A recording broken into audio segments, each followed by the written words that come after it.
Cheguei em casa com o coração acelerado, ainda segurando o celular com a mensagem da herança. Minhas mãos tremiam. Era mais do que eu jamais imaginei. Mal conseguia conter a empolgação. Eu precisava contar para eles. Abri a porta devagar, pronta para surpreender meu marido e minha sogra. Mas congelei antes mesmo de entrar na sala. As vozes vinham da cozinha, baixas, tensas. Dei mais um passo, sem fazer barulho. Então ouvi meu nome, seguido de algo que fez meu estômago despencar. Fiquei imóvel, escondida no corredor enquanto cada palavra revelava um plano que eu nunca deveria ter escutado. Bem-vindos ao Recanto das Histórias. Antes de começarmos, por favor, escrevam de onde vocês estão nos assistindo. Gostamos muito de saber até onde nossas histórias estão chegando. Ana nunca concordou com a opinião de que duas donas de casa na mesma cozinha é algo ruim. Dona Vera era uma sogra maravilhosa e Ana a amava e respeitava de verdade. A moça tinha certeza de que a senhora mais velha também a via da mesma forma. 10 anos atrás, Marcos apresentou Ana à sua mãe e as duas mulheres se gostaram imediatamente. Quando os jovens se casaram, Dona Vera declarou com firmeza que eles morariam no apartamento de 3 quartos dela. Seria mais alegre para ela, e seria uma ajuda para eles quando viessem os filhos. Mas os anos passaram, e os tão esperados netos simplesmente não apareceram. Ana se sentia culpada, e estava preparada para o pior. Ela sabia que Marcos queria muito um filho, e estava disposta a fechar os olhos para uma traição, caso acontecesse. Se o sonho de Marcos se realizasse, e ele encontrasse uma mulher disposta a lhe dar um filho, Ana pediria o divórcio imediatamente. Ela amava Marcos demais para privá-lo da alegria de ser pai. Mas o tempo foi passando e as conversas sobre herdeiros foram se apagando quase sem que ninguém percebesse. Ana se alegrava com isso, achando que o marido e a sogra tinham se conformado com a situação. Ela esperava que o assunto dos filhos tivesse ficado para sempre no passado.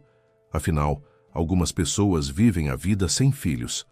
Em gratidão pela compreensão do marido e de Dona Vera, Ana fazia tudo para que eles vivessem bem. Ela se empenhava ao máximo para tornar a vida deles fácil e feliz, e conseguia. Ela tomou para si todas as tarefas domésticas. Dona Vera comandava apenas a cozinha. A família unida nunca se entediava. No verão, os 3 costumavam ir juntos ao mar, e todo o inverno Ana encontrava clínicas de repouso para Dona Vera e a mandava para lá, para cuidar da saúde e se tratar. A senhora mais velha sofria de dores nas articulações. O relacionamento na família era surpreendentemente caloroso e cheio de confiança. Todas as questões importantes eram resolvidas juntos. Nunca brigavam, nem se magoavam. Um verdadeiro idílio. Ana não acreditava na própria felicidade. Não acreditava que isso fosse possível. Em 10 anos, ela só ouviu uma vez a sogra fazer um comentário negativo sobre ela. Foi no verão anterior. Naquela noite, Ana voltava do trabalho e avistou de longe a sogra. Ela estava sentada num banco perto da entrada do prédio, conversando com alguém pelo telefone. Quando a moça se aproximou, chegou até ela a voz forte de Dona Vera. "Boa nora eu tenho", dizia alegremente a sogra para uma amiga. "Mas é uma flor estéril, todo esse tempo e não nos deu ninguém. Agora já não vai dar mesmo. Meu Marquinho errou na escolha, errou muito. Mas ele diz que a ama e eu nunca vou contra meu filho." Ana se escondeu nos arbustos atrás da sogra, esperou que ela mudasse de assunto e só então se mostrou.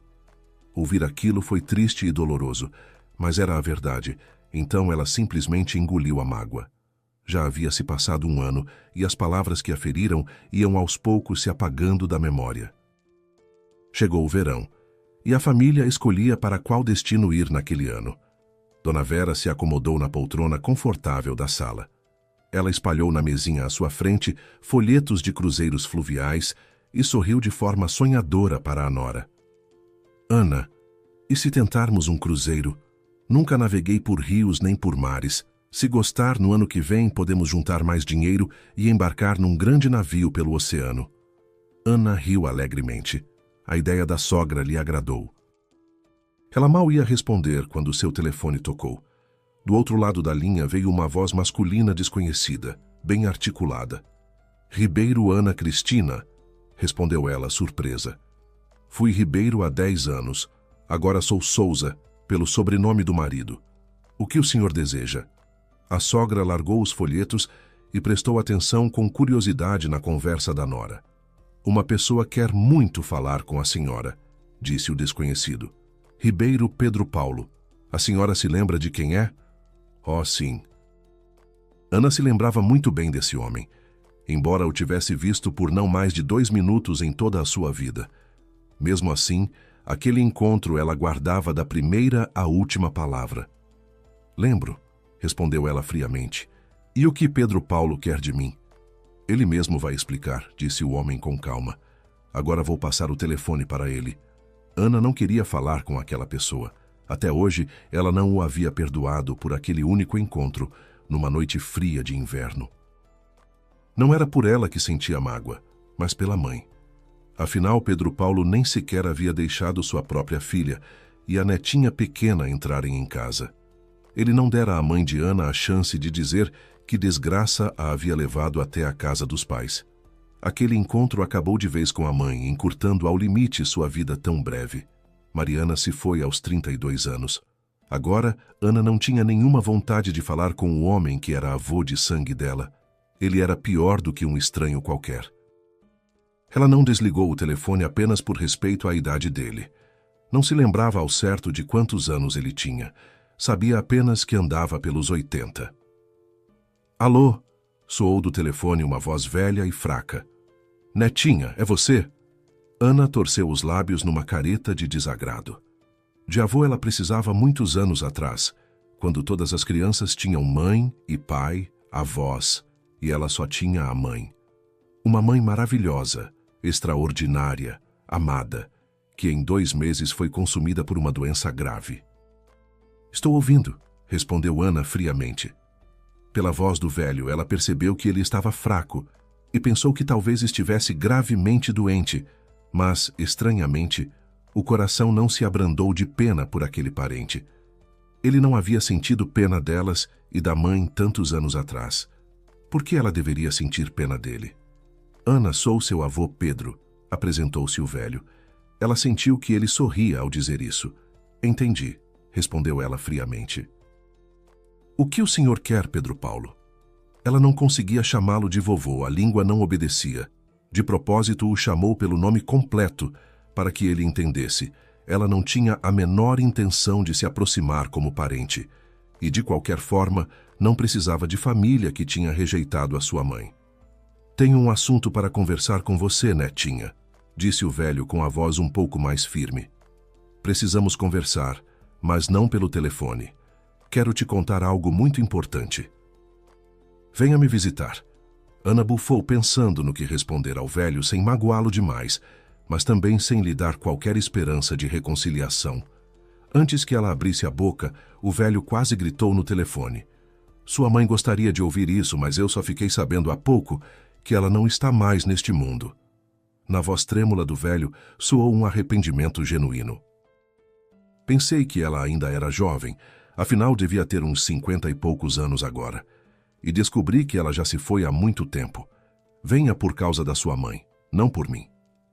O velho acertou em cheio. Por causa da mãe, Ana estava disposta a tudo, mesmo que ela já estivesse há muito tempo sem vida. A mãe era a única pessoa que a havia amado e cuidado de verdade da pequena Ana. A mãe lhe ensinara o mais importante: amar a vida e nunca desistir. Todo ano, no dia de finados, Ana ia até aquela cidadezinha no interior onde sua mamãe estava enterrada. Naquele ano também já tinha visitado o túmulo querido.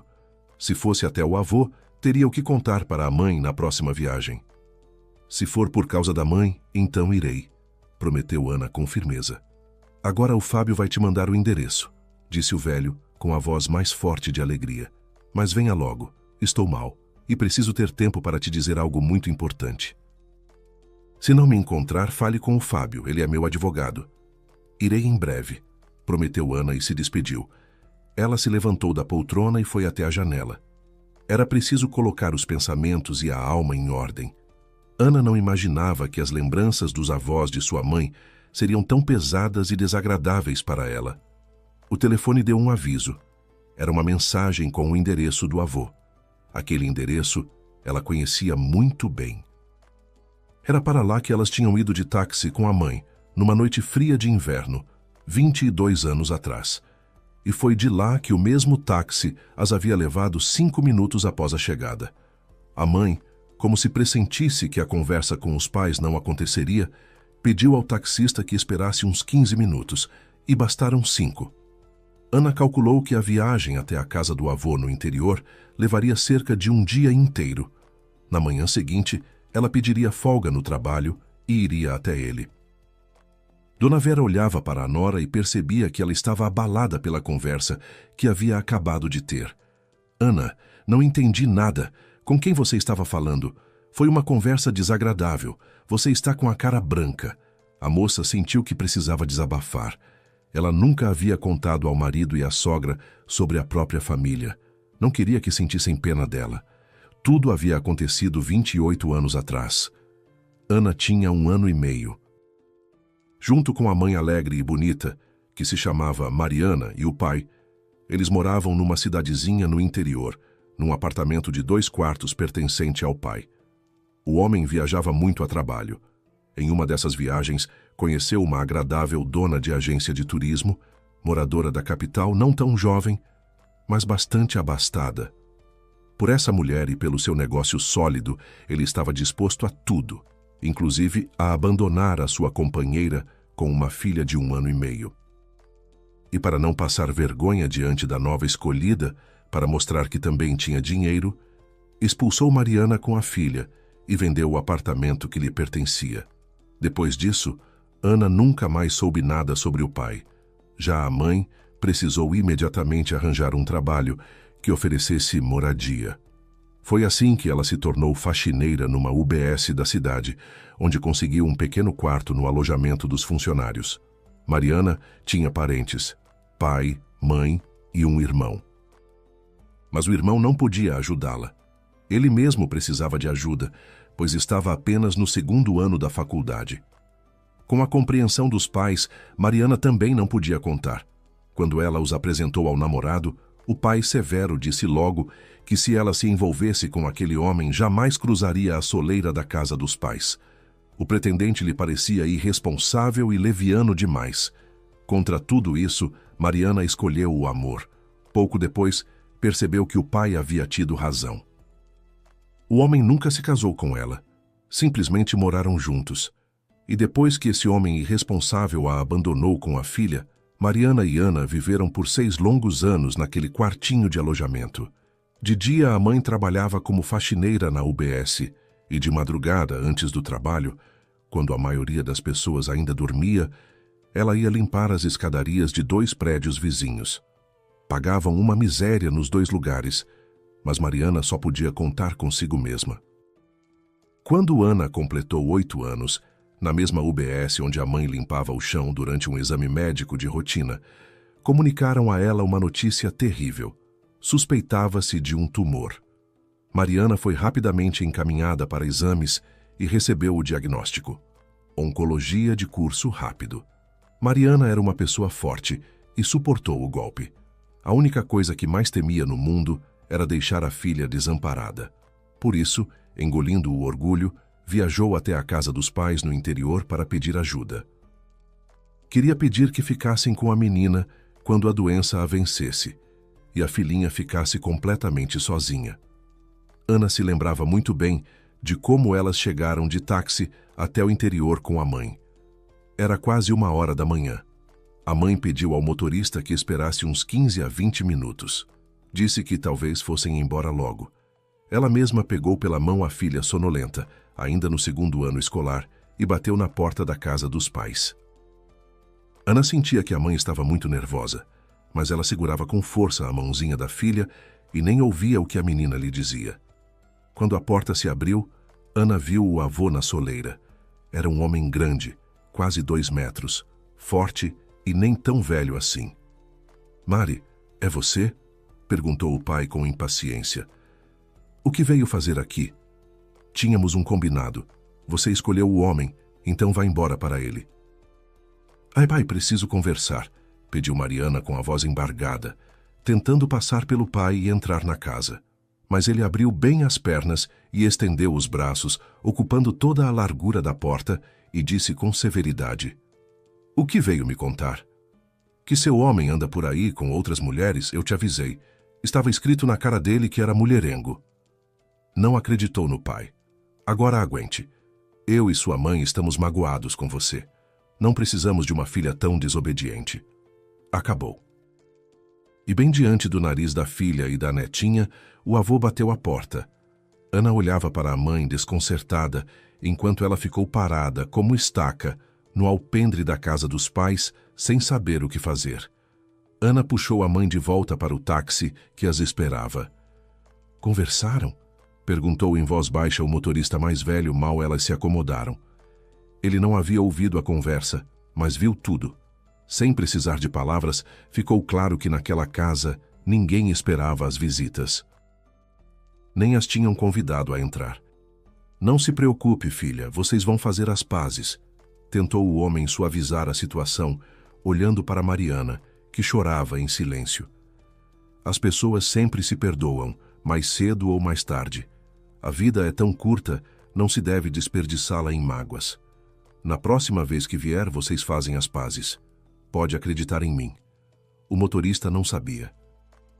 E ninguém, naquele momento, poderia imaginar que em apenas 1 mês e meio, Mariana não estaria mais entre os vivos e que sua filhinha ficaria com a família da melhor amiga dela, a tia Kátia, que criaria a menina até o fim do colégio e continuaria apoiando-a durante todo o tempo em que ela estudaria no curso técnico de contabilidade.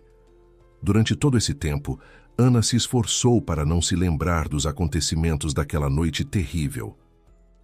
As palavras cruéis do avô e as lágrimas silenciosas da mãe pesaram por anos como um fardo na alma, e não havia forças para se libertar desse peso, para esquecer ou perdoar.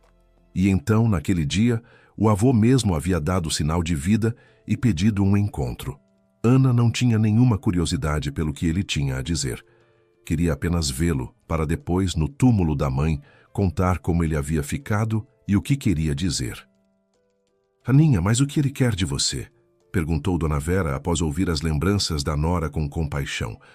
Talvez a consciência pesou. Resolveu pedir perdão. E o que adianta o arrependimento dele agora? Perguntou Ana com o coração pesado. Nunca fiquei com raiva dele.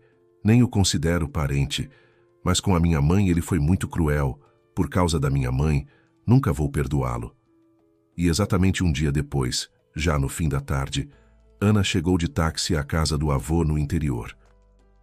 O motorista parou perto daquela mesma casa, a que ela e a mãe haviam ido 22 anos atrás. O táxi parou junto ao portãozinho velho, e 1 minuto depois, Ana já caminhava pelo quintal. Ela sabia que a avó e o avô já andavam pelos 80, por isso se surpreendeu com a ordem que reinava ali. A grama estava cortada. Do portão até o alpendre ia um caminho estreito coberto de pedras. Dos 2 lados cresciam flores. Um pouco mais adiante, uma horta com canteiros bem cuidados de onde brotava uma variedade de verduras. A porta se abriu e no alpendre apareceu um homem esportivo, de uns 40 anos. A moça o olhou surpresa. — Você é Ana? Perguntou o desconhecido. Sem esperar resposta, apresentou-se. — Sou Fábio Aveiro, advogado do seu avô. Ele está descansando. Pode entrar. Ana olhava para o advogado com espanto. Ela não conseguia entender o que um advogado fazia na casa do avô. Com que dinheiro o velho o havia contratado? E para quê? Entendo o que está pensando, sorriu Aveiro. Agora eu e Pedro Paulo vamos explicar tudo. Ele abriu bem a porta, convidando a visita a entrar com um gesto. Enquanto ela subia os degraus, perguntou: Você reparou como o quintal está bonito e bem cuidado? Pedro Paulo já tem 78 anos e não consegue mais manter a propriedade assim por conta própria. Mas ele tem recursos. Então eu o ajudei a contratar 2 pessoas. Elas mantêm tudo em ordem. E a vovó tinha quantos anos? Perguntou Ana, surpresa com as palavras do advogado. Ela era 2 anos mais nova que o marido, respondeu Fábio. Mas já se foi há muito tempo. Agora vamos entrar. E Pedro Paulo vai contar tudo, e eu o ajudo se ele esquecer alguma coisa. O velho ouviu o táxi de Ana parar perto da casa e mal o advogado saiu para o alpendre, Pedro Paulo também apressou-se a sair. Ele sabia que a neta estava para chegar a qualquer momento e ficara muito nervoso antes do encontro, pois tinha muita coisa para dizer a ela. Ele ficou à janela e observou Ana subir devagar os degraus. Decidido, foi ao encontro dela. A moça se surpreendeu ao vê-lo. O avô havia mudado muito pouco nos 22 anos em que não se viam. Era ainda o mesmo gigante de costas eretas e olhar severo. Só que a cabeça agora estava completamente branca, e nas mãos havia uma bengala em que ele se apoiava. "Olá, netinha." Ele a abraçou com força com um braço e a apertou contra si.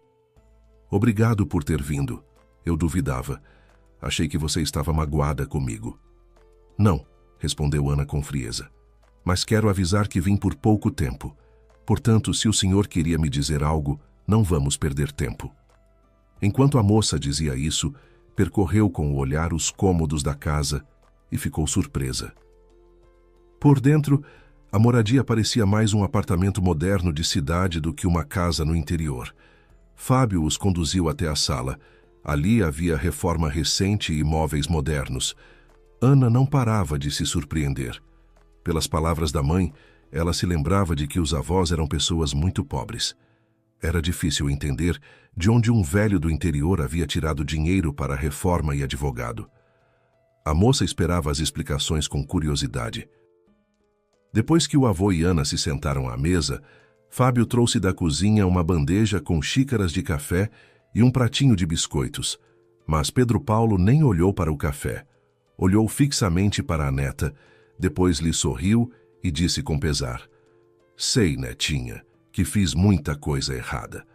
Não só magoei sua mãe, como também não soube proteger sua avó, minha esposa. Quando ela soube que a filha havia morrido, começou a definhar. Ficou doente por 1 ano e foi atrás da filha." O velho suspirou fundo e continuou: "E pouco depois, nosso filho mais novo também partiu, o irmão mais novo da sua mãe. Fiquei completamente sozinho no mundo. Não queria mais nada, só sonhava em encontrar você. Graças a Deus, o Fábio me ajudou." A moça ouvia em silêncio a história do avô. Era evidente que o velho havia ensaiado muitas vezes, dentro de si, o que agora contava à visita. Sua fala era simples, clara e triste. Havia nela um arrependimento genuíno, mas Ana não precisava desse arrependimento.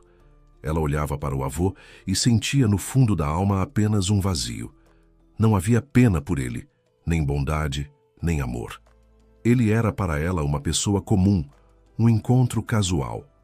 A moça ficou um pouco desconcertada ao pensar que era fria demais, mas a alma insistia em seu silêncio. "Pedro Paulo." De repente animou-se o advogado, notando com que indiferença a visita ouvia o velho. "Que tal mostrarmos a Ana as fotografias? Afinal, ela nunca viu ninguém da sua família." Fábio saiu da sala e voltou logo com 2 álbuns grossos de fotografias de família. "É verdade," animou-se o avô. "Deixa ela ver como sua mãe era de criança e que mulher linda era sua avó quando jovem." O velho começou a folhear o álbum febrilmente, procurando as melhores fotos. Logo na mesa diante de Ana estavam as fotos de infância e adolescência da mãe. Nelas, Mariana era alegre e bonita. É verdade que sempre vestida de forma muito simples, com vestidos e jaquetinhas sem graça, mas em quase todas as fotos ela sorria. "Posso ficar com essas fotos?" perguntou Ana ao avô, emocionada pelas lembranças da mãe. "Claro, netinha," respondeu prontamente o velho. "Você é a única que restou da nossa família. Eu já não conto. Os 2 álbuns agora são seus. Leve todos." "Já que chegamos a esse assunto, você precisa saber tudo o que lhe pertence por direito." O avô falava e falava sem parar, mas Ana mal prestava atenção. Toda a sua atenção estava voltada para as fotos dos álbuns. Ela ouvia vagamente que o avô falava sobre os acontecimentos de 22 anos atrás, sobre aquela noite fria de inverno em que ela e a mãe haviam ido ao interior. O avô contava que, no momento em que ele estava na soleira conversando com a filha Mari, a avó dormia profundamente. Só de manhã o avô lhe contou que a filha havia vindo com a netinha. A avó o repreendeu duramente, chorou e o censurou. Como ele pôde não deixar a própria filha entrar? O velho sabia muito bem que a esposa procurava insistentemente por Mari. Ela até havia encontrado o apartamento onde a filha morava com o namorado, mas descobriu que ali havia muito tempo moravam outras pessoas, que não sabiam onde a jovem com a filhinha estava agora. A mãe de Mariana não conseguiu encontrar nenhum rastro da filha e da netinha. Quem os encontrou foi o irmão de Mari, depois que terminou a faculdade. Ele se tornou um empresário de sucesso e conseguiu contratar um detetive que foi juntando fragmentos de informação para descobrir onde procurar a mulher e a menina. O detetive encontrou o alojamento em que ela morava depois de se separar do namorado irresponsável. Passou pela UBS, onde ela trabalhava como faxineira. Foi lá que soube da morte de Mariana por doença incurável. Na UBS, contaram também que a Ana, então com 8 anos, havia sido levada pela amiga Kátia depois da morte da mãe. Ela formalizou a tutela da menina. Já o rastro de Kátia, o detetive não conseguiu encontrar. Ele só conseguiu apurar que 1 ano após assumir a tutela, Kátia se divorciou do marido, voltou ao sobrenome de solteira, levou Ana e foi para a capital. Ali, os rastros se perderam. "Procuramos por você, netinha", disse o avô com vergonha. "Nenhum de seus parentes, nem a avó, nem o seu tio, jamais viraram as costas para você e sua mãe. A culpa foi só minha. Fui eu que proibi todos de pronunciar o nome de Mari em casa. Estava muito irritado com ela.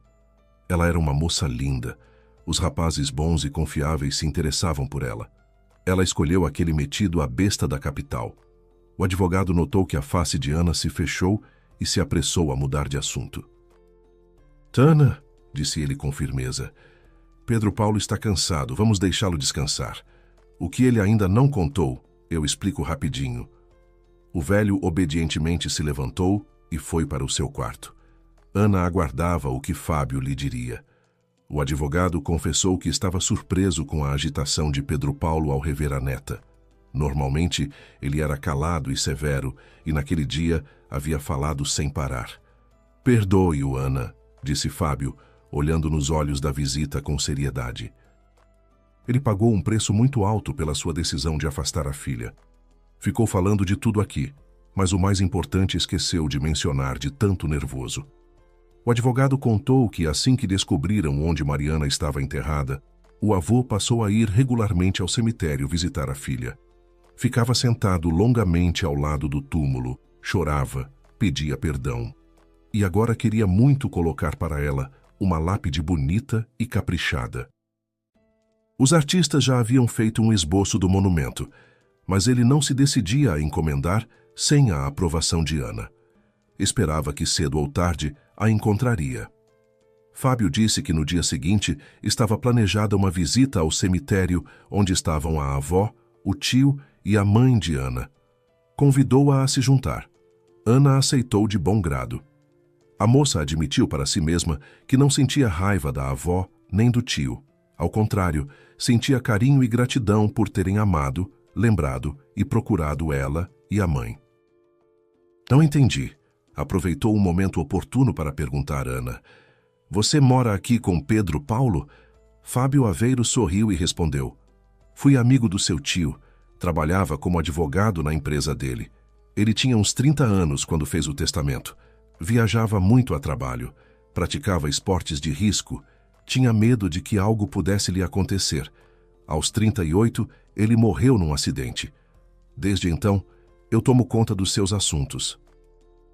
Ele me pediu que, se acontecesse algo, eu não abandonasse o velho. E eu cumpro o pedido dele." O advogado explicou que havia vindo até ali apenas provisoriamente. Assim que soube onde Ana morava, veio imediatamente com a notícia para Pedro Paulo. O velho ficou muito feliz e exigiu que Fábio ligasse para a neta de imediato. Foi quando Ana ouviu pela primeira vez a voz do avô pelo telefone.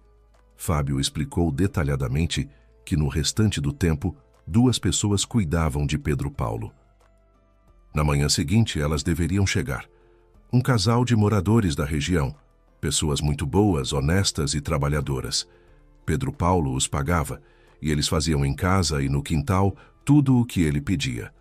A mulher cozinhava, lavava e mantinha a casa limpa, e o homem cuidava do quintal, da terra e da horta. "E a aposentadoria dele dá para tudo isso?" perguntou Ana. "Sobrou alguma coisa do filho", respondeu o advogado com cautela. "Mais tarde você vai entender melhor." No dia seguinte, Ana, o avô e Fábio passaram o dia todo indo de cemitério em cemitério. Visitaram os túmulos da avó e do tio. Depois foram até a cidadezinha no interior onde Mariana estava enterrada. Ana gostou muito do esboço do monumento que o avô pretendia colocar no túmulo da mãe. É verdade que parecia bastante suntuoso, mas a figurinha feminina era muito parecida com a mãe e era comovente até as lágrimas. Ana aprovou a ideia do avô. Ao ouvir isso, Pedro Paulo sorriu satisfeito e disse: "Ótimo, então vamos agora mesmo à cidade encomendar. Os mestres me disseram que fazem em 1 semana e já instalam logo depois." Na manhã seguinte, a moça se preparava para voltar para casa, mas durante a noite o avô passou muito mal. Fábio chamou uma ambulância, mas ele não chegou ao hospital. No caminho, o coração parou. Ana ligou para a sogra e disse que ia se atrasar no interior. Era preciso cuidar dos trâmites do funeral. Fábio a ajudou em tudo, e em 3 dias tudo estava resolvido. Durante todo esse tempo, Fábio esteve ao lado dela, discreto e atencioso. Quando no 4º dia ela disse que ia embora e pediu que ele a levasse à rodoviária, ele a surpreendeu.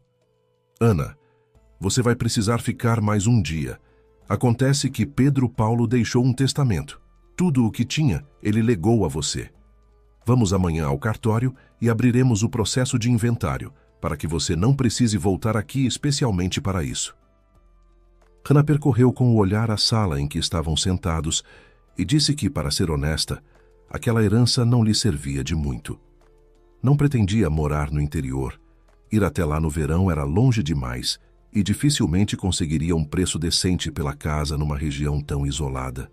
"Mesmo assim", disse Fábio com firmeza, "a casa é velha, mas muito sólida, além de ter reforma nova e eletrodomésticos modernos. Não se sabe como a sua vida vai ser daqui para frente. Você não tem moradia própria." Ana deu um sorriso triste. Moradia própria ela não tinha, mas em nenhuma circunstância concordaria em se mudar para aquela cidadezinha no meio do nada. Lá só moravam velhos. Os jovens, segundo Fábio, vinham apenas no verão, traziam os filhos para descansar, mas não queria discutir com o advogado. Por isso Ana concordou. Decidiu que conseguiria fazer tudo rápido e poderia pegar o ônibus da noite. No cartório, ela ouviu o notário com pouca atenção. Assinou os papéis que Fábio lhe indicou e ele a levou até a rodoviária. E na mesma noite, a moça viajou de volta para casa. Ficou contente por ter visto o avô, por ter aprendido tantas coisas novas e interessantes sobre a família da mãe e sobre os parentes. Doeu até as lágrimas não ter conhecido a avó e o tio enquanto viviam. Ana não duvidava de que fossem pessoas maravilhosas. Havia apenas uma consolação. Apesar de o destino não ter sido tão generoso com ela, nesta vida ela não estava sozinha. Tinha o marido Marcos e a maravilhosa sogra que a esperavam e sentiam sua falta. Dona Vera ficou feliz que Ana voltou bem disposta. A senhora mais velha havia se preocupado com a nora, com medo de que o encontro com o avô e o funeral seguinte pudessem a abater. Mas ao que parecia, a nora havia sido recebida com bastante calor, e a partida do velho Ana recebeu com tranquilidade. A vida voltou rapidamente ao seu curso. O verão acabou, depois o outono, e o ano novo se aproximava. Ultimamente, Ana não gostava de chegar em casa antes de Marcos. Quando ele estava, tudo era tranquilo, mas se ele se atrasava no trabalho, Dona Vera invariavelmente puxava conversa sobre finanças. A jovem mulher não conseguia entender para quê. Isso durou quase todo o mês de dezembro. Naquele dia não foi diferente. Ana mal saiu do chuveiro quando a sogra a chamou à cozinha para jantar e, pondo à sua frente um prato de pastéis, perguntou com impaciência: Aninha, então você já começou a reunir os documentos para pedir o financiamento imobiliário? Os olhos escuros da sogra tinham um olhar insolitamente exigente e severo. Ana sentia que algo estava acontecendo, mas a sogra de jeito nenhum queria explicar para que era necessário o financiamento. Afinal, elas moravam num apartamento de 3 quartos, havia espaço suficiente. E de repente caiu a ficha. Dona Vera, me diga com sinceridade, sorriu maliciosamente a moça. Você vai se casar. Era a única explicação que lhe ocorreu. Se Dona Vera pretendia se casar e o pretendente não tinha moradia, a questão do financiamento fazia todo sentido. A sogra tinha 65 anos. Era atraente, interessante no trato, possuía uma capacidade incrível de conquistar qualquer interlocutor e tinha um bom temperamento. Por isso, Dona Vera, muito bem, poderia ter encantado algum homem solitário e cultivado. Mas a sogra não se apressou a responder à pergunta simples da nora. Seu rosto ficou assustadoramente fechado, e ela disse com um tom exigente: Ana, você sempre confiou em mim. Não entendo o que mudou. Para que perguntas desnecessárias? Se eu digo que precisamos do financiamento imobiliário, então é preciso pegá-lo. Ana ficou muito surpresa. Ela não conseguia entender para que isso servia à família. A recusa obstinada da sogra em explicar a situação deixou a jovem ainda mais preocupada. Afinal, normalmente todas as questões eram resolvidas em família. Mas por que desta vez tudo estava tão nebuloso? Marcos também não parecia disposto a lhe explicar nada. Para não irritar a sogra, Ana respondeu com calma: Dona Vera, hoje é quarta-feira. Prometo que até a sexta-feira da semana que vem vou verificar o que é possível e lhe dou a resposta definitiva. Financiamento imobiliário não é uma coisa rápida. Precisa correr nos bancos, conhecer as condições. Mas antes do ano novo já vamos saber de tudo. Ainda bem, sorriu satisfeita Dona Vera, e o rosto dela imediatamente floresceu num sorriso gentil. Já Ana sentiu crescer na alma um pressentimento ruim. Não apenas ruim, algo assustador, apavorante, como se um furacão estivesse prestes a desabar sobre ela, varrendo tudo em seu caminho. Surgiu a sensação de catástrofe, de algo completamente inesperado, mas já se aproximando. E na manhã seguinte, ela recebeu uma ligação. Era o advogado do avô Fábio Aveiro. Ele disse que os documentos para a entrada no inventário estavam prontos. Ela precisava ir buscar. Se ela precisasse de orientação sobre o que fazer com a herança, ele estava pronto para consultá-la detalhadamente. As últimas palavras fizeram a moça rir. Parecia que ela mesma não iria saber o que fazer com uma casinha no interior, mas ainda assim resolveu verificar pessoalmente quanto poderia conseguir por ela. Afinal, se fosse preciso pegar o financiamento que a sogra tanto insistia, qualquer valor pela casa seria bem-vindo. Assim poderia diminuir o valor a ser financiado. Ana não gostava de deixar assuntos para depois, então prometeu a Fábio que sairia em poucos dias. Ela queria resolver logo a questão da herança para se concentrar completamente no problema que realmente a preocupava. Era preciso entender a exigência da sogra de pegar um financiamento imobiliário. Afinal, até Marcos se recusava a explicar à esposa para que precisavam daquele crédito. 2 dias depois, Fábio a esperava na rodoviária, mas em vez de levá-la à casa do interior que havia ficado do avô, ele levou a moça para a cidade. Quando o carro entrou na estrada, Fábio lhe passou uma pasta fina e disse: Enquanto vamos, leia muito atentamente esse documento. Lá está listado tudo o que você recebeu de herança do avô. Ana tirou da pasta o papel timbrado do cartório e começou a ler. Mas quanto mais lia, menos acreditava no que estava escrito. Do teor do documento, constava que ela havia herdado do avô não apenas a velha casa, com o terreno no interior, mas também um edifício comercial no centro da cidade que havia pertencido ao tio e que, após a sua morte, passara para o avô. Além disso, o documento mencionava 2 apartamentos comprados pelo tio em seu próprio nome. Mas a parte mais valiosa da herança era o negócio do tio. Descobriu-se que ele possuía na cidade e na rodovia 5 postos de combustível. O último item na lista de bens herdados era uma conta bancária com um saldo bastante expressivo. Quando Ana terminou a leitura, Fábio perguntou: "Ficou tudo claro?" Quando seu tio faleceu, o único herdeiro era o seu avô. Ele entrou no inventário, mas não tinha como tocar no negócio. Todos os assuntos por procuração eu geri até hoje. Agora você vai precisar decidir quem vai cuidar do negócio. O que fazer com o edifício comercial, com os 2 apartamentos e com a casa no interior. Hannah foi pega de surpresa. Ela nem podia imaginar que uma fortuna assim poderia cair no seu colo. Por isso afirmou de imediato, com firmeza, que precisava consultar o marido e a sogra. Por enquanto, pediu a Fábio que não a abandonasse e continuasse a administrar o negócio que havia chegado a ela por herança. Prometeu resolver tudo rapidamente e comunicar a decisão tomada em conselho de família. Quando o carro chegou à cidade, Fábio proporcionou à jovem herdeira uma visita completa pelo edifício comercial. Depois foram aos 2 apartamentos. Fábio contou que em um deles o tio morava e o outro ele havia comprado para os avós. Pretendia mudá-los para perto de si na cidade, mas eles nunca se decidiram a sair e ficaram na sua casa no interior. Esperavam que a filha mais velha voltasse um dia para a casa dos pais. "Agora você é uma rica herdeira, Ana", disse Fábio com um sorriso gentil, olhando para a jovem mulher. "Permita-me dar um conselho. O negócio que você herdou dá um bom lucro, então faz sentido não se desfazer dele.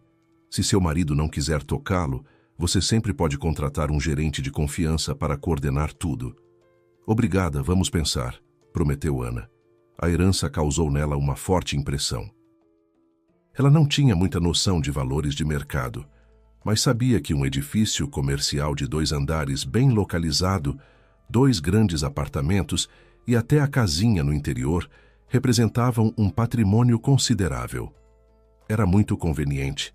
Afinal, agora ela não precisaria pegar o financiamento imobiliário que Dona Vera tanto esperava.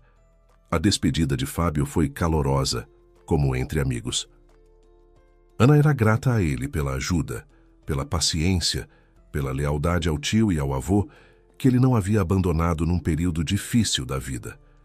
Ana compreendia que esse homem merecia confiança e esperava muito que no futuro pudesse continuar contando com ele.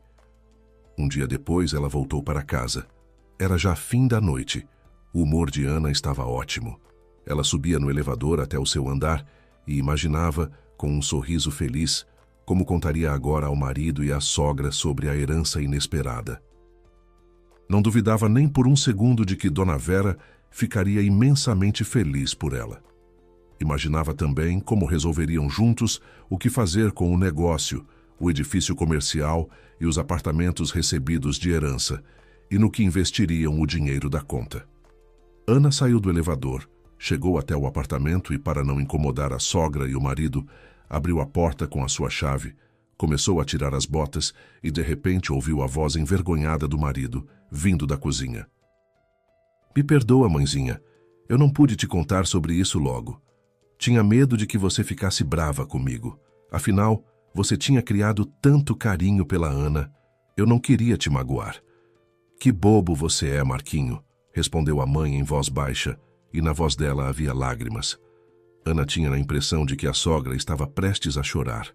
Tão pesado era o assunto que ela e Marcos debatiam. "É claro, logo depois do seu casamento eu esperava que você e sua esposa tivessem um filhinho", disse Dona Vera em voz baixa. "Mas se você tivesse me dito a verdade naquela época, poderíamos ter resolvido tudo de outra forma. Você simplesmente teria se divorciado. E agora tudo estaria ótimo para todo mundo." "O que vamos fazer, mãe?" perguntou Marcos. "O tempo passa e é preciso tomar uma decisão." "Ah, filhinho", suspirou a sogra. "O que você faria sem mim? Já resolvi tudo há muito tempo." "Quando a Ana pegar o financiamento, tudo vai se encaixar. Já pensei em tudo até os mínimos detalhes. O importante é que ela não desconfie de nada." Ao ouvir aquilo, Ana passou mal. Ela percebeu que, se não saísse do apartamento imediatamente, ia se lançar para esclarecer o que estavam conversando o marido e a sogra. O pior era que ela não havia entendido nada do que ouviu, mas ficou claro que o marido e a sogra tramavam algo às suas custas. Será que queriam usá-la de alguma forma por meio do financiamento? Ana abriu a porta com cuidado e desceu rapidamente. Era preciso pensar no que haviam dito a sogra e o marido. Saiu do prédio e foi caminhando pela rua. Uma garoa fria a envolvia, mas ela não sentia nada. Aquela conversa entre o marido e a sogra havia durado apenas 1 minuto. Mas quanto havia conseguido descobrir naquele minuto? Ao que parecia, Marcos tinha um segredo dela. E a sogra, ao que parecia, não só já sabia desse segredo, como havia decidido tirar o máximo proveito da situação, às custas de Ana. Isso ela não esperava das pessoas em quem confiava havia mais de 10 anos. Ela achava que conhecia bem Marcos e Dona Vera. Acreditava neles como em si mesma. Mas que segredos eles tinham? Ana ficou caminhando pela rua até tomar uma decisão. Ela faria de conta que não havia ouvido nada e esperaria o que a sogra e o marido lhe contariam. A moça decidiu que não diria nada sobre a herança enquanto não tivesse plena clareza sobre os planos da sogra e do marido para o futuro. Subindo ao andar, a moça tocou a campainha. Quem abriu foi a sogra. Ana viu o sorriso gentil no rosto dela, ouviu palavras carinhosas. Aninha, que cansada você está, minha criança. Venha logo, entre, que mãos frias você tem. Você está andando sem luvas? A sogra começou a se afanar em torno da nora, ajudou a tirar o casaco, levou a bolsa para o quarto e saiu correndo para encher a banheira de água quente, dizendo que com um frio daquele não levava nada para pegar uma gripe. Tremendo depois da caminhada forçada, Ana foi até a cozinha. Lá, à mesa, estava sentado o taciturno Marcos. Ao ver a esposa, ele sorriu e disse que havia sentido sua falta. Mas que aquele havia sido um dia difícil para ele, que estava muito cansado. Pediu desculpas e foi para o quarto. Depois de se aquecer na banheira, Ana foi para a cozinha. Lá reinava a sogra. Vamos, senta à mesa. Sorriu amavelmente Dona Vera. Senti tanta sua falta. Acredita, me acostumei tanto a você sempre por perto, que sem você já não consigo, como se faltasse algo importante do lado. Sem você, sou como sem braços. Ela pronunciava essas palavras com tanta sinceridade que Ana não conseguia entender se a sogra estava dizendo a verdade ou mentindo. Aquela mulher que havia combinado um plano às suas costas era a mesma que agora a recebia com tanto carinho? Eu também senti sua falta, disse Ana com cansaço. Infelizmente, não tenho nenhuma novidade especialmente interessante. E vocês? O que aconteceu de novo aqui enquanto eu estava fora? Ai, Aninha, melhor se não tivesse acontecido nada. De repente, desabafou Dona Vera. Você se lembra do financiamento que precisamos pegar? Eu te disse que seriam 500 mil, pois o vendedor do apartamento malandro subiu o preço. Agora vai precisar ser 550 mil. Quando você pode me dizer com certeza se vão te emprestar isso ou não? Ana sorriu amargamente por dentro. Agora ficou claro por que a sogra havia sentido tanta falta dela. Precisava urgentemente de dinheiro para comprar o apartamento antes que o dono aumentasse o preço ainda mais. Sim, já fui atrás de informações, Dona Vera, respondeu a moça com calma. Por isso estou pronta para responder a todas as suas perguntas. E imediatamente fez uma contrapergunta. Você sabe que o apartamento fica registrado em nome de quem assina o contrato de financiamento? Claro, respondeu a sogra sorrindo. O que significa que vou ter que pegar o crédito no meu nome, confirmou Ana. Se for assim, não vou me limitar. Amanhã mesmo vou procurar um apartamento bom para mim e pedir o financiamento. Já me informei nos bancos. Com o meu salário de contadora-chefe, me disseram que consigo um crédito razoável. E agora que tenho patrimônio em meu nome, as chances são ainda melhores. Nossa, Aninha, assustou-se a sogra. Vai ter que comprometer boa parte do seu salário para pagar o crédito. E para viver com o que vamos ficar? Dona Vera, decida logo o que é mais importante para a senhora. Que eu pegue o financiamento ou que contribua com as despesas da casa, disse a moça, segurando a irritação. A senhora nem me disse para que precisa do apartamento financiado. Então decidi que vou cuidar de tudo sozinha, pegar o crédito e registrar o apartamento no meu nome, para que a senhora e o Marcos não tenham nenhum transtorno. Jamais Ana vira a sogra tão desconcertada. Pelo visto, ela esperava que a nora pusesse condições que resistisse ao crédito, e para essa reviravolta não estava absolutamente preparada. Ana estava desagradavelmente surpresa. Será que Dona Vera contava e continuaria contando com que Ana não só pagasse o crédito pelo apartamento, mas também arcasse com as despesas da casa? Pelo semblante de Dona Vera, ela desconfiava que a sogra não acreditava de todo em suas palavras. Mas Ana não estava brincando. A decisão havia chegado muito rápido. Ela entendia perfeitamente que seus dias naquela família estavam contados. Era preciso pensar em si mesma, no futuro, numa moradia própria. Por isso resolveu seriamente ir no dia seguinte, escolher um apartamento na cidade, em algum empreendimento novo, e contratar o financiamento. Com o patrimônio que agora possuía, qualquer banco lhe daria o crédito sem maiores dificuldades. Na manhã seguinte, Ana foi ao trabalho e pediu 3 semanas de férias. Ela pressentia que grandes mudanças estavam a caminho e queria se preparar ao máximo para elas. Do trabalho foi direto escolher um apartamento. Um corretor de imóveis mostrou várias opções num empreendimento novo. Ana decidiu não economizar e escolheu um apartamento de 3 quartos com uma grande varanda e janelas panorâmicas. Fez algumas fotos e disse que estava pronta para dar um sinal e se preparar para a escritura, mas antes de assinar qualquer coisa, ligou para o Fábio. O advogado lhe deu um par de conselhos valiosos e aprovou a decisão de comprar um apartamento novo.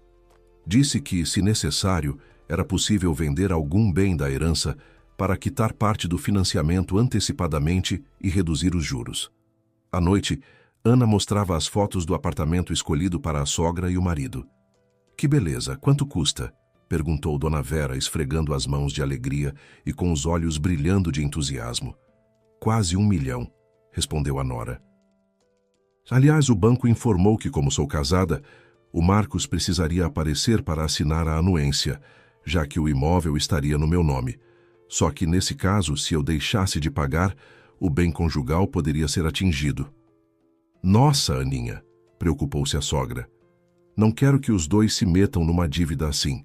Já me basta ter o coração partido por você." "Nesse caso", disse Ana, "a solução seria convertermos nosso regime de bens para a separação total, por escritura pública. Assim, cada um responde apenas pelo que é seu, e o Marcos não correria nenhum risco." "Isso sim faz sentido", concordou a sogra, aliviada. "Façam isso." No dia seguinte, Ana e o marido foram ao cartório e formalizaram a alteração do regime de bens para a separação total, conforme previsto em lei. A partir dali, cada um responderia apenas pelo próprio patrimônio, sem que as dívidas de um pudessem recair sobre o outro. Depois disso, Ana deu continuidade ao processo de financiamento. Uma semana havia se passado desde o retorno do interior. O crédito foi aprovado e ela aguardava que o corretor marcasse a data da escritura. Junto com isso, a sogra ia ficando cada dia mais gentil e radiante. Essa circunstância deixava Ana muito tensa. Ela não conseguia entender por que Dona Vera estava tão feliz, a mesma mulher que nas sombras planejava se instalar com os netos às custas da nora. Mas Ana aguardava, calada. A resposta veio de repente e deixou Ana atordoada. Naquela manhã, Marcos disse que foi para o trabalho, e Dona Vera saiu apressada para resolver uns assuntos, avisando que voltaria por volta das 3 da tarde. Ana estava em casa esperando o telefonema do corretor para acertar os últimos detalhes antes da escritura prevista para os próximos dias. De repente tocaram a campainha. Ana abriu a porta e viu na soleira um garotinho de uns 8 anos. "O que você quer?" perguntou ela, sorrindo para o pequeno visitante. "Na verdade, vim ver meu pai", respondeu o menino educadamente. "O vovô e a vovó estão em casa?" Ana entendeu imediatamente que esse era o segredo que vinha tentando decifrar sem sucesso. De repente, sentiu os joelhos fraquejarem, quis sentar e se deixou cair sobre a sapateira da entrada. "Entra", disse ela ao menino. "E como se chama o seu pai?" Ana, ela mesma, não entendia por que fez essa pergunta ao pequeno visitante. Pelo jeito, no fundo ainda não queria acreditar que o marido pudesse ter um filho fora do casamento. "Meu pai é Marcos Roberto Souza", respondeu o menino com um sorriso, acomodando seus pertences na entrada, como se fosse dono do lugar. "Seu pai não te disse que hoje ele está trabalhando?" Admirou-se Ana. "A senhora está enganada", sorriu o menino. "Hoje meu pai está de folga. A gente ia ao cinema na sessão da manhã. Ele disse para eu esperar na frente do cinema. Fiquei esperando 1 hora, mas ele não veio. Fiquei com frio e vim me aquecer aqui. Então vamos tomar um suco", disse por fim Ana, conseguindo se controlar. Ela levou o visitante para a cozinha e perguntou seu nome e o da mãe. O garotinho era falante. Contou que se chamava Tiago, estava na 2ª série e praticava futebol. E que a mãe dele se chamava Cristiane. Ela não tinha ido ao cinema com Tiago e o pai porque estava cuidando da irmãzinha pequena, que em breve completaria 1 ano. Quando Ana perguntou onde a família de Tiago morava, o menino disse que moravam com a avó num apartamento de 1 quarto, mas que o pai prometeu que em breve todos eles se mudariam para um apartamento de 3 quartos. Ana ouvia o menino, mas as palavras dele custavam a se encaixar na sua cabeça. Ouviu-se o barulho da porta de entrada e, pelos passos, ela percebeu que Marcos havia chegado. 1 minuto depois, ele estava na porta da cozinha. Nem havia tirado o casaco e ficou parado olhando para Tiago sentado à mesa com um copo de suco. "Achei que você estava no trabalho", disse Ana ao marido com um leve sorriso irônico. "O que você está fazendo aqui?" perguntou Marcos com raiva olhando para Tiago. O menino fechou o rosto e respondeu inseguro. "Fiquei esperando você 1 hora perto do cinema, como tínhamos combinado, mas você não veio e resolvi vir para cá me aquecer." "Eu te proibi de vir aqui sem permissão", disse Marcos com indignação. O menino se levantou desconcertado da mesa e foi sair da cozinha. "Para onde você vai?" Ana tocou levemente no ombro dele e o empurrou de volta ao lugar de onde acabara de se levantar. "Termina de comer os biscoitos e acaba o suco. Para quem foi que eu trouxe tudo isso? Vamos, rápido, enquanto não acaba." O garotinho voltou contente para a mesa e continuou comendo. Ana disse baixinho entre os dentes que Marcos não precisava ficar parado na cozinha de casaco. O marido, atrapalhado, saiu. Ana prestava atenção ao que se passava dentro dela e, com surpresa, percebia que havia um vazio completo. Não havia mágoa do marido, nem dor pela perda da família, nem sequer pena de si mesma, nem medo do futuro. Apenas vazio. Não queria nada. Bem, não. Queria olhar para o pequeno visitante e ouvi-lo. Ele era tão espontâneo, tão interessante. Ana pensou que se tivesse um menino assim, seria a pessoa mais feliz do mundo. E agora essa felicidade pertencia ao marido e a alguma mulher desconhecida. "Ana, precisamos conversar", ouviu ela a voz exigente do marido vindo da sala. Ela colocou mais suco para o menino, pôs mais alguns biscoitos no pratinho e disse que voltava em 1 minuto. Marcos nervosamente andava de um lado para o outro na sala grande. "Você não deve tirar nenhuma conclusão antes de eu te explicar tudo", disse Marcos. "Estou completamente perdido. Não sei o que fazer, como agir para que tudo fique bem para todo mundo." "Espera", interrompeu Ana com firmeza. "Por que você não pediu o divórcio e não foi para a mãe do Tiago, já que você tem filhos com ela?" "Entende", começou Marcos a se justificar. "A mãe sempre me dizia que família sem filhos não é família." Mas ele não conseguiu terminar, porque a porta da sala se abriu e Tiago apareceu. "Tia Ana, obrigado pelo suco e pelos biscoitos." "Entra aqui", o convidou Ana. "Fala com o seu pai, vocês iam ao cinema. Se perderam a primeira sessão, podem ir na outra." "Não vou ao cinema com esse menino", disse Marcos nervosamente, olhando o filho com impaciência. "Em qual cinema você ficou me esperando?" Perto do Cine Shopping, respondeu o menino envergonhado. Eu te disse que nos encontrávamos no Cineplex, rosnou Marcos para o menino, engasgando de irritação. Ana ficou chocada com a forma como o marido falava com o próprio filho. Ela via que Tiago estava muito triste. Ele ficou cabisbaixo e parecia prestes a chorar. Tiago, eu tenho a tarde livre, disse Ana. Vamos ao cinema, você e eu. Faz uma eternidade que não vou ao cinema. Eles se vestiram rapidamente e saíram. O papai está de mau humor hoje, disse Ana com delicadeza.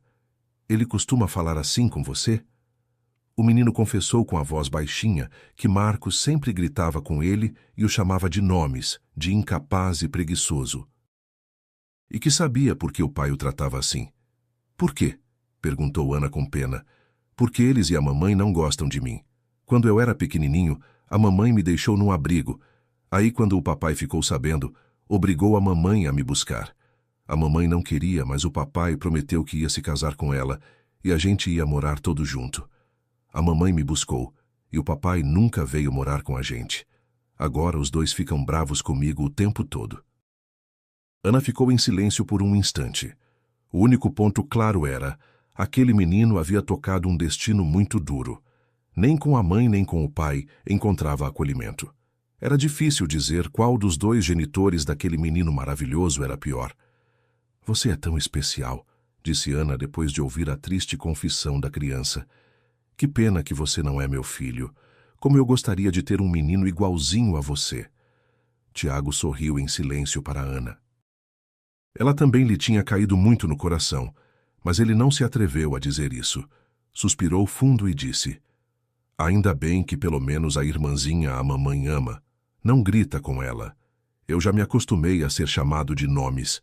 Quando crescer, vou embora, já que ninguém precisa de mim. Ana o ouvia com o coração apertado. Deu a ele a oportunidade de falar tudo o que precisava, e depois explicou com carinho que os adultos às vezes ficam muito sobrecarregados e perdem o controle. Pediu a Tiago que tentasse não guardar aquilo dentro de si, que não era culpa dele. Quando saíram do cinema, Ana deu ao menino o seu número de telefone e disse que se ele precisasse conversar ou precisasse de ajuda, podia ligar a qualquer hora. Ela voltou para casa com sentimentos misturados. Não tinha vontade de perguntar nada ao marido. Não acreditava que as palavras dele fossem sinceras e de mentiras já bastavam para aquele dia. Ana mesma ligou para o corretor e desmarcou a escritura. Ela já não sabia ao certo o que precisava. Queria conversar com Fábio, mas isso ficaria para o dia seguinte. Para aquele dia já havia suficientes novidades, segredos e decepções. Em casa, encontrou um silêncio pesado, embora a sogra e o marido estivessem nos quartos.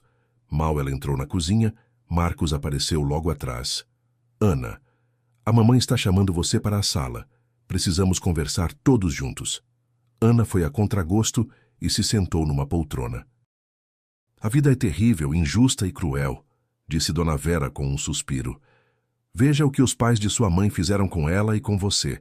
Na nossa família também nem tudo está tão bem como gostaríamos, mas ainda dá para consertar. Ana ficou em silêncio. Não queria fazer perguntas nem ajudar a sogra e o marido a suavizar uma conversa difícil. Simplesmente ficou calada e esperou o que diriam. Dona Vera foi logo ao ponto. Ela contou que já nos primeiros meses após o casamento do filho, esperava notícias de gravidez de Ana. E quando percebeu que dela não viria neto, começou a dizer ao filho que família sem filhos não é família. Confesso, Ana, disse Dona Vera com ar arrependido. Eu chegava a insinuar ao meu filho que podia tentar um relacionamento fora do casamento. Se surgisse um filho, poderia se divorciar de você. Ainda mais que você mesma me disse uma vez que não seria contra se o Marcos tivesse um filho. Ainda não sou contra, não se conteve Ana. Mas o que me espanta é a forma como tudo isso foi feito. Além de me trair por anos, ele não assumiu a mulher que lhe deu filhos. Poderia ter formado uma família de verdade e criado o filho e a filha, e nem consegue conversar com o próprio filho sem gritar. Você não entendeu nada, Aninha. De repente, Dona Vera começou a chorar. Ana olhava para ela desconcertada, e esperou que ela se acalmasse. Por fim, a mulher se controlou e disse: Eu pensei justamente isso. Vai aparecer um filho do Marcos, ele vai se divorciar de você e vai formar uma nova família. Acabou que eu não conheço meu próprio filho. Ele não queria se divorciar de você porque estava bem aqui. Mas essa não é a principal razão. Ele admitiu que consegue gostar dos filhos à distância, mas não suporta viver com eles sob o mesmo teto. E então Marcos entrou na conversa. Confirmou cada palavra da mãe, e ao fim disse que há pessoas para quem a convivência diária com crianças simplesmente não funciona. Só que percebeu isso tarde demais. A confissão do marido e da sogra chocou Ana. Ela estava preparada para ouvir muitas coisas, mas não aquilo. Marcos, você tem um filho maravilhoso, disse Ana com decepção. Aquele menino é um tesouro.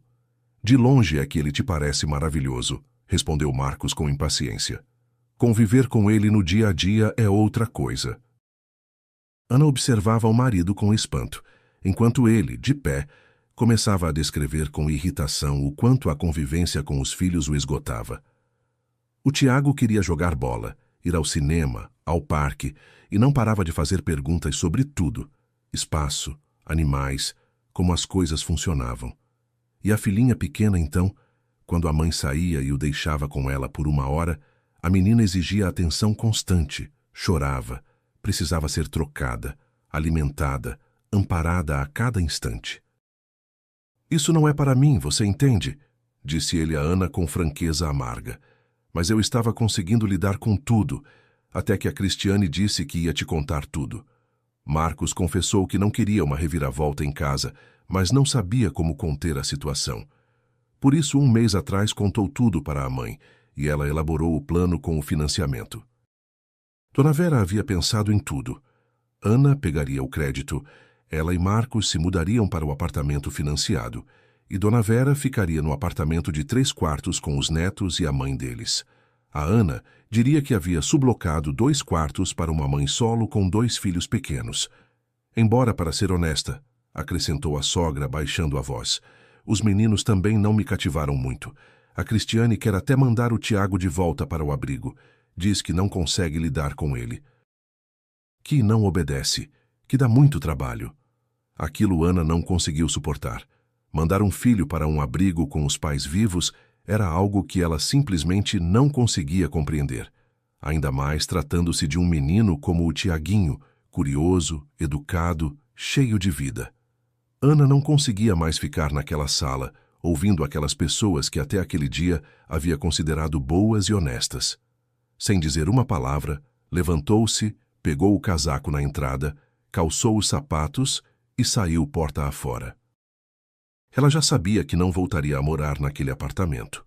Naquele mesmo dia, arrumaria as malas, mas por enquanto foi caminhar pela cidade para clarear a cabeça. Quanto mais andava, mais forte ficava um pensamento que não a largava. E o Tiago? Ia mesmo parar num abrigo? Era possível que aquelas pessoas fossem capazes de abandonar uma criança assim, de carne e sangue? O menino não saía da cabeça, e de forma completamente inesperada para si mesma, Ana discou o telefone de Fábio. Era bem tarde, e o advogado ficou surpreso com a ligação noturna. Ana contou a história de Tiago, o abrigo na infância, a indiferença dos pais, a ameaça de ser devolvido, e perguntou se havia alguma possibilidade real de ela assumir a guarda do menino, caso os pais concordassem e ele próprio quisesse. Fábio ouviu tudo com atenção e respondeu com cuidado. Ana, se os pais assinarem um termo de guarda voluntária em seu favor e o Tiago manifestar claramente que quer ficar com você, o processo tende a ser bem mais simples do que uma adoção tradicional. Com seu patrimônio atual, sua situação profissional e um imóvel em seu nome, você tem um perfil muito favorável junto à vara da infância. Não vai ser de um dia para o outro, mas é plenamente viável. Animada e com o coração mais leve, Ana disse que, se tudo desse certo, levaria o menino para a cidade onde tinha 2 apartamentos da herança. Queria começar uma vida nova, num lugar onde nenhum dos 2 carregasse o peso do passado. Na manhã seguinte, Ana conversou com Marcos. Disse que estava pedindo o divórcio e que, se ele e Cristiane estavam mesmo cogitando devolver o Tiago ao abrigo, ela queria assumir a guarda do menino e, se necessário, adotá-lo formalmente. A proposta pegou Marcos de surpresa, mas ele não resistiu. No fundo, sabia que Tiago estaria muito melhor com Ana do que em qualquer abrigo. E a Cristiane, quando soube, também aceitou sem hesitar, aliviada até. Antes de qualquer conversa definitiva com o menino, Ana quis ter certeza de que ele queria aquilo de verdade. Por isso, Marcos chamou o Tiago para um encontro.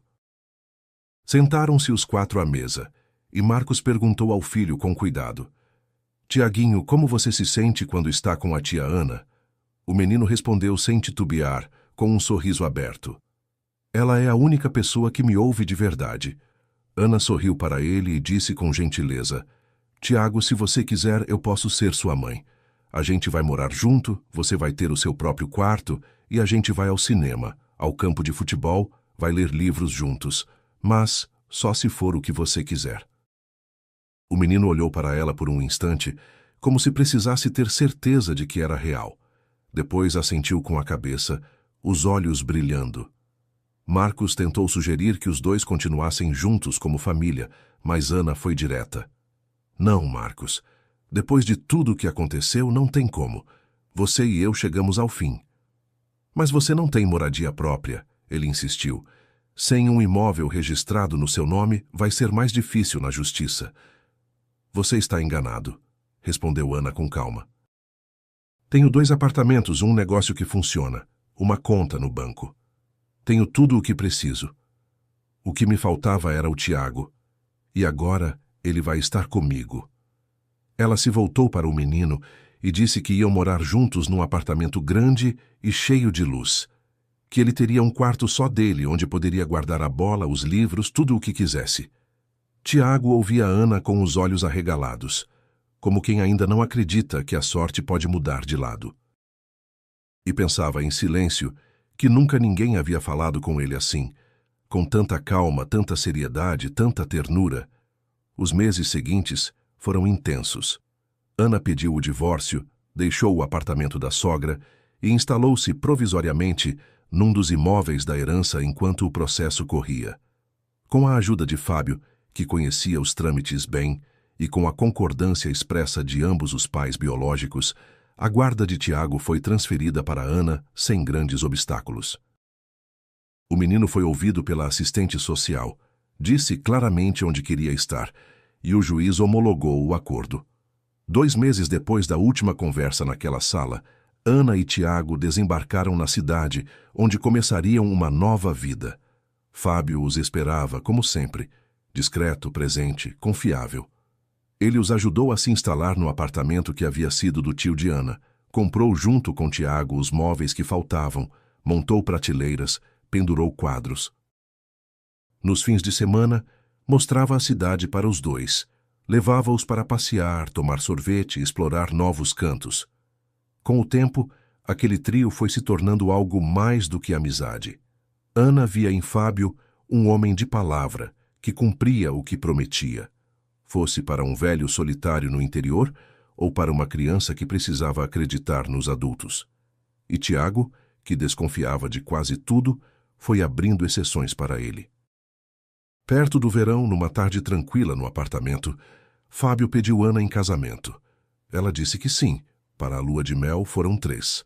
Ana, Fábio e o Tiaguinho, que naquela viagem dormiu sorrindo todas as noites.